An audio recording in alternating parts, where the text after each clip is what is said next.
నమస్కారం ప్రజలారా, మా యూట్యూబ్ ఛానల్. నా పేరు రాజు. ఆంధ్రాబాబు జిమ్మిక్కు, రేవంతు కుమ్మక్కు. చంద్రబాబు నాయుడు గారి పేరు ఎత్తందే కేసీఆర్ గారికి నిద్రపోదు. ఎందుకంటే ఎంతసేపు తెలంగాణ సెంటిమెంటు, చంద్రబాబు నాయుడు ఆంధ్రాబాబు చేయడం, రేవంత్ రెడ్డి గారికి చంద్రబాబు నాయుడు గారికి గురుశిష్యుల బంధం ఉందని చెప్పడం, గర్వంగా ఉండాలి. చంద్రబాబు నాయుడు గారు తెలంగాణకు తెలుగు ప్రజలు బాగుండాలని, తెలంగాణలో ఐటీ రంగాన్ని, హైటెక్ సిటీని కట్టి, ఎయిర్పోర్ట్ని కట్టి, మెట్రోను తీసుకొచ్చి, రింగ్ రోడ్లను తీసుకొచ్చి, ఐటీ రంగం ఇంత అభివృద్ధి చెందిందంటే అది చంద్రబాబు నాయుడు గారి యొక్క కృషి. కానీ చంద్రబాబు నాయుడు గారి మీద కేసీఆర్కు, చంద్రబాబు నాయుడు గారి దగ్గర పనిచేసిన కేసీఆర్కి కూడా చంద్రబాబు నాయుడు గారి శిష్యుడే. ఇప్పుడు రేవంత్ రెడ్డి గారు చంద్రబాబు నాయుడు గారి శిష్యుడు. ఈ గురు శిష్యుల అనుసంధానం తెలంగాణకు జలగండంగా మారిందని చెప్పుకుంటున్నారు. చంద్రబాబు నాయుడు గారు వల్ల తెలంగాణకి ఏ అన్యాయం జరగలేదండి. 10 ఏళ్ళు పరిపాలించిన కేసీఆర్ గారు, కేటీఆర్ గారు, హరీష్ రావు గారు, మీ వలన తెలంగాణకు అన్యాయం జరిగిందే తప్ప చంద్రబాబు నాయుడు గారు ఎప్పుడూ తెలంగాణ ప్రజలు బాగుండాలని, తెలుగు ప్రజలు బాగుండాలని కోరుకుంటున్నారు. చంద్రబాబు నాయుడు గారు ఒక రాష్ట్రానికి నాయకుడు కాదు, దేశ నాయకుడు. ఆయన చంద్రబాబు నాయుడు గారు 4 తడవల సీఎంగా అయ్యి ప్రధానమంత్రి పదవి లాంటిని వదులుకున్నాడు. ఆయన ప్రధానమంత్రి పదవి ఇస్తామన్నారు చంద్రబాబు నాయుడు గారికి. అట్లాంటి టైంలో చంద్రబాబు నాయుడు గారు లేదు, తెలుగు ప్రజలు బాగుండాలా, తెలుగు ప్రజలు ఉమ్మడి ఆంధ్రప్రదేశ్ అప్పట్లో తెలుగు ప్రజల కోసం నేను ఉంటానని చెప్పి ప్రధానమంత్రి పదవిని కూడా వదులుకున్నాడు చంద్రబాబు నాయుడు గారు. ఈ పొద్దు చంద్రబాబు నాయుడు గారి మీద కేసీఆర్ గారు, వాళ్ళ కుటుంబ సభ్యులు, కేసీఆర్ గారు మీటింగ్ పెడితే చంద్రబాబు నాయుడు గారు అంటే చంద్రబాబు నాయుడు గారి యొక్క భయం ఇంకా పోలేదు. ఎందుకంటే జూబ్లీ హిల్స్లో ఓడిపోవడం, ప్లస్ జగన్మోహన్ రెడ్డి గారు, కేసీఆర్ గారు కలిసి రేవంత్ రెడ్డి గారిని, చంద్రబాబు నాయుడు గారిని ఎన్ని ఇబ్బందులు పెట్టారు. అదే చంద్రబాబు నాయుడు గారు అరెస్ట్ అయినప్పుడు కేటీఆర్ గారు మీ రాష్ట్రానికి పోండి, అక్కడ ధర్నాలు చేసుకోండి, మా రాష్ట్రంలో ఏం పని అని మాట్లాడిన మాటలకు కేసీఆర్ గారికి కరెక్ట్గా 2023 ఎలక్షన్లో పక్కన కూర్చోబెట్టారు.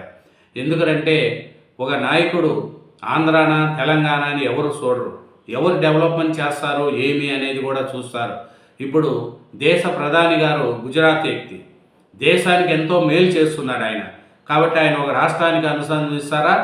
దేశానికి మేలు చేసే వ్యక్తి ఎవరైనా సరే మన దేశ నేతగా చూస్తారు, మన ప్రధానిగా చూస్తారు. అదే చంద్రబాబు నాయుడు గారు సీఎంగా ఉన్నప్పుడు ఉమ్మడి ఆంధ్రప్రదేశ్లో హైదరాబాదులో ఇన్ని ఐటీ రంగాన్ని డెవలప్మెంట్ చేశాడు. ఎంతోమంది ఐటీ రంగంలో ఈ పొద్దు ఇంత అభివృద్ధి చెందుతుందంటే హైదరాబాదు దానికి మూలకారకుడు చంద్రబాబు నాయుడు గారు. ఆ పొద్దు ఈ తెలంగాణ, ఆంధ్ర, రాయలసీమ అనే భేదాభిప్రాయాలు చూడలేదు. మొత్తం రాష్ట్రమంతా డెవలప్మెంట్ కావాలని చెప్పి ఎక్కువ తెలంగాణకే న్యాయం చేశాడు, ఆంధ్ర సైడ్ తక్కువ చేశారు. ఎందుకంటే తెలంగాణలో చూసుకోండి, ఉమ్మడి రంగారెడ్డి జిల్లాలో ఏ ప్రాజెక్టులు కట్టినా కూడా అది చంద్రబాబు నాయుడు గారు టీడీపీ గవర్నమెంట్లోనే కట్టిన ప్రాజెక్టులే. కాబట్టి చంద్రబాబు నాయుడు గారు పాలమూరుకు అన్యాయం చేస్తున్నారు, రేవంత్ రెడ్డి గారు చంద్రబాబు నాయుడు చేతిలో కుమ్మక్కయ్యారు అని చెప్పుకోవడం ఎంతవరకు సమంజసమో తెలంగాణ ప్రజలు కూడా ఇది నమ్మరు. ఎందుకంటే చంద్రబాబు నాయుడు గారు చేసింది కనిపిస్తుంది. హైటెక్ సిటీ కాడికి పోతే ఈ హైటెక్ సిటీ చంద్రబాబు నాయుడు గారు కట్టారు. ఇంకా ఐటీ రంగాన్ని చూస్తే మొత్తము మైక్రోసాఫ్ట్ కావచ్చు, ఇన్ఫోసిస్, చాలా పెద్ద పెద్ద కంపెనీలు వచ్చినాయి అంటే అది చంద్రబాబు నాయుడు గారి యొక్క కష్టం. కానీ కేసీఆర్ గారు 10 ఏళ్ళ నుండి ఏం ప్రాజెక్టు కట్టినారయ్యా? కాళేశ్వరం ప్రాజెక్టు కట్టారు. కట్టి కూడా అది మొత్తము పిల్లర్లు కింద పడే విధంగా 1,00,000 కోట్లలో పైన కట్టి వాళ్ళ కుటుంబ సభ్యులకు అది ఒక ఏటీఎంగా మారింది. కొడుకు, కూతురు, అల్లుడు అందరూ కూడా ఆ కాళేశ్వరం ప్రాజెక్టుతో భారీగా సంపాదించుకోగలిగారు. ఇప్పుడు చంద్రబాబు నాయుడు గారి మీద, రేవంత్ రెడ్డి గారి మీద పదవి పోయిన తర్వాత గురు శిష్యులు ఇల్లు అని అంటున్నారు. చంద్రబాబు నాయుడు గారి దగ్గర రేవంత్ రెడ్డి కంటే ముందు శిష్యుడు కేసీఆర్ గారే. ఎందుకంటే టీడీపీలో ఆయన అన్ని పదవులు పొంది, అన్నీ సంపాదించుకొని, అన్ని సౌకర్యాలు పొంది నువ్వు టీఆర్ఎస్ పెట్టావు. టీఆర్ఎస్ నుంచి బీఆర్ఎస్కు పోయావు. బీఆర్ఎస్ పార్టీ ఎక్కడుందో ఏమో తెలియదు. ఈ పొద్దు అసెంబ్లీకి కూడా రాకుండా ప్రతిపక్ష హోదాకు కూడా న్యాయం చేయలేని కేసీఆర్ గారు చంద్రబాబు నాయుడు గారి మీద, రేవంత్ రెడ్డి గారి మీద కువుక్కులు జోకులు చేస్తూ గురుశిష్యులు ఇల్లు చంద్రబాబు నాయుడు గారి వల్లే ప్రాజెక్టులన్నీ పోయినాయి అని అంటున్నారు. 10 ఏళ్ళు మీరు పరిపాలించారు కేసీఆర్ గారు. మీరు కట్టి ఉన్నింటి ఎవరేమంటారు? ఎవరైనా ప్రజలు ఏమైనా వద్దన్నారా మిమ్మల్ని? లేదు కదా. డెవలప్ చేస్తే ఎవరు వద్దంటారు. ఇప్పుడు చంద్రబాబు నాయుడు గారు హైటెక్ సిటీ కట్టారు కాబట్టే కదా, చంద్రబాబు నాయుడు గారు హైటెక్ సిటీ కట్టారు అని చెప్పారు. రింగ్ రోడ్లు, శంషాబాద్ ఎయిర్పోర్టు, ఈ పొద్దు మన ఐటీ రంగం ఇంత బలంగా ఉంది అంటే దానికి చంద్రబాబు నాయుడు గారి ప్రభుత్వంలో చూడండి, ఎంతోమంది తెలంగాణలో రాజకీయ నాయకులకు దారి చూపించిన మహానుభావుడు చంద్రబాబు నాయుడు గారు. బీసీలు, ఎస్సీలు, ఎస్టీలు ఎంతోమంది నాయకులు తయారయ్యారు చంద్రబాబు నాయుడు గారి చేతిలో. ఈ పొద్దు బీఆర్ఎస్లో ఉన్న నాయకుల్లో 75% టీడీపీ వాళ్ళే. టీడీపీ వాళ్ళు లేకపోతే కేసీఆర్ పరిపాలనకు సలహాలు ఇచ్చేవాళ్ళు కూడా లేకపోయారు. అలాంటి తలసాని శ్రీనివాస్ యాదవ్ గారు కావచ్చు, మొత్తం మంది అందరూ కూడా ఈ పొద్దు టీడీపీలో నుంచి బీఆర్ఎస్ పార్టీలో పెట్టుకొని మీరు వాళ్ళ చేత పరిపాలన మంత్రి పదవులు చేయించుకోగలిగారు.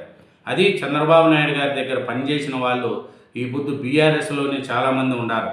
కాబట్టి చంద్రబాబు నాయుడు గారు ఆంధ్ర అని ముద్ర వేసేసి మళ్ళీ తెలంగాణ సెంటిమెంటును నత్తిని పెట్టుకునేదానికి ఉంటున్నారేమో. 12 సంవత్సరాలు అయింది తెలంగాణ వచ్చి, ఇంకా మీరు తెలంగాణకు అన్యాయం చేశారు, వాళ్ళు అన్యాయం చేసి వీళ్ళు చేసి మీ మాటలకు ఇప్పుడు ఎవరు ప్రజలు నమ్మే స్థితిలో లేరు. 10 ఏళ్ళు మీరు పరిపాలించారు, ప్రజలకు ఏం చేశారో ప్రజలు చూశారు. అందుకని మిమ్మల్ని పక్కన పెట్టారు. రేవంత్ రెడ్డి గారికి కాంగ్రెస్ పార్టీకి అవకాశం ఇచ్చారు. ఇప్పుడు రేవంత్ రెడ్డి గారు తన యొక్క శక్తి కొరకు తెలంగాణ కోసం కష్టపడుతున్నారు.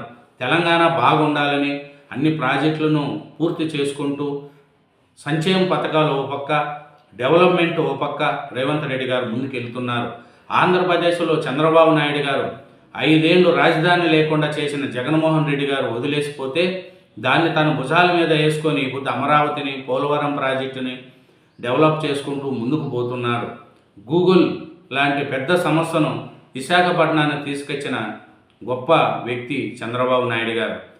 కేసీఆర్ గారు అన్నిట్టు గురుశిష్యుల అనుబంధం తెలంగాణకు జలగండం. ఆంధ్రాబాబు జిమ్ముక్కు, రేవంత్ కుమ్మక్కు. కేసీఆర్ కచ్చతో పాలమూరును పడావు పెట్టిన రేవంత్ రెడ్డి. ఇదే అదనంగా బాబు రంగప్రవేశం, ఆయన చేతిలో పావుగా మారిన తెలంగాణ కాంగ్రెస్ సర్కారు. ఎందుకు మారుతుందండి? మీరు పరిపాలించినప్పుడు జగన్మోహన్ రెడ్డి గారి చేతిలో పావుగా మారినారా మీరు? అట్లా లేదు కదా. ఏ సీఎం అయినా తన రాష్ట్రం కోసమే కష్టపడతారు. రేవంత్ రెడ్డి గారు తెలంగాణ కోసం కష్టపడతారు. కానీ చంద్రబాబు నాయుడు గారికి అలా ఉండదు. తెలుగు ప్రజలందరూ బాగుండాలా, ఆయన తెలంగాణ ఆంధ్ర అని చూడడు. కేసీఆర్ గారి లెక్క సెంటిమెంట్లు పెట్టుకొని మా తెలంగాణ అని చెప్పుకొని వాళ్ళ కుటుంబ సభ్యులతో వ్యాపారాలు చేసుకొని మంచిగా సంపాదించుకునే వాళ్ళని చూస్తారు. కానీ చంద్రబాబు నాయుడు గారు తెలుగు ప్రజలు బాగుండాలా, తెలుగు రాష్ట్రాలు రెండూ బాగుండాలని కోరుకునే వ్యక్తి చంద్రబాబు నాయుడు గారు. కానీ చంద్రబాబు నాయుడు గారు పేరు ఎత్తందే కేసీఆర్కు నిద్ర పట్టదు. 2 ఏళ్ళ తర్వాత జనంలోకి వచ్చాడు. మొన్న ఒకరోజు వచ్చేస్తే నేను అడుగు పెడతా, ఇంకా దద్దరిల్లిపోతుంది, నేను సింహాన్ని పొడిచేస్తా, కుమ్మేస్తా అంటారు మన కేసీఆర్ గారు. పొడిచేది లేదు, కుమ్మిక్కి లేదు. ఇంకా మళ్ళీ సంవత్సరానికి మళ్ళీ బయట వస్తాడు. కాబట్టి చంద్రబాబు నాయుడు గారు ఎలా అంటాడు ఏమనేది తెలంగాణ ప్రజలకు తెలుసు, ఆంధ్ర ప్రజలకు తెలుసు, దేశం ప్రజలకు తెలుసు. ఆయన రాష్ట్ర నాయకుడు కాదు, దేశీయ నాయకుడు చంద్రబాబు నాయుడు గారు. రేవంత్ రెడ్డి గారు చేస్తున్న ఈ తెలంగాణ అభివృద్ధికి సలహాలు ఇవ్వాల్సిన కేసీఆర్ గారు రేవంత్ రెడ్డి గారి మీద, చంద్రబాబు నాయుడు గారి మీద కుమ్మక్కైనారు. వాళ్ళిద్దరూ గురుశిష్యులు అంటున్నారు. చంద్రబాబు నాయుడు గారి దగ్గర అందరూ గురుశిష్యులే, కేసీఆర్ గారు గురుశిష్యులే, కేటీఆర్ గారు గురుశిష్యులే. అందరూ కూడా తెలుగుదేశంలో ఉండి చంద్రబాబు నాయుడు గారి దగ్గర శిక్షణ నేర్చుకున్న వాళ్ళే. కాబట్టి చంద్రబాబు నాయుడు గారి మీద జిమ్ముక్కులు, ఆంధ్రబాబు జిమ్ముక్కు అంటే ఆంధ్రబాబు కాదు, ఆయన దేశీయ నాయకుడు.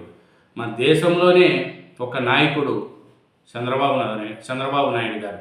ఒక రాష్ట్రానికి, ఒక ప్రాంతానికి చెందిన వ్యక్తి కాదనేది మటుకు గుర్తుంచుకోండి. Thank you very much. Channel subscribe చేయండి, నా వీడియోను లైక్ చేయండి. Thank you.